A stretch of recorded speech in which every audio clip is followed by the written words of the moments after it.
যদি আমরা শিরক থেকে বেঁচে থাকতে হয়, অবশ্যই আমাদেরকে শিরক সম্পর্কে একবারে সূক্ষ্ম, আল্লাহ রাসূল সাল্লাল্লাহু আলাইহি ওয়াসাল্লাম বলেছেন শিরক হচ্ছিল এমন একটি সূক্ষ্ম পাপ, এমন একটি সূক্ষ্ম পাপ, এটা গভীর রাত্রে, অন্ধকার রাত্রে যখন একটি কালো পাথরের উপরে কালো পিঁপড়া হেঁটে গেলে যেমন ওই পিঁপড়াটাকে দেখা যায় না, তেমন শিরকটা মানুষের মাঝে এমনভাবে ঢুকে যায় যে এই শিরকটা এমন সূক্ষ্ম যে মানুষের মাঝে কিভাবে ঢুকে মানুষ এটা বুঝতেও পারে না।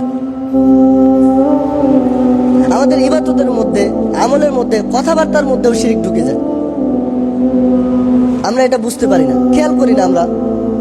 আমরা মাঝে মধ্যে বলি যে হ্যাঁ আল্লাহ আপনাদের দোয়ায় ভালো আছি, এটা বলি কি না? অনেকে বলে, কিন্তু এটা একটা শিরকের অন্তর্ভুক্ত।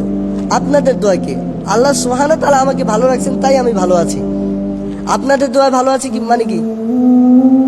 আপনারা দোয়া করছেন এই কারণে আমি ভালো আছি। একজন মানুষের কাছে দোয়া চাওয়া যায়, ঠিক আছে, কিন্তু যখন কেউ কাউকে জিজ্ঞাসা করে যে কেমন আছো, তখন সে এটা বলতে পারবে না যে হ্যাঁ আপনাদের দোয়ায় ভালো আছি।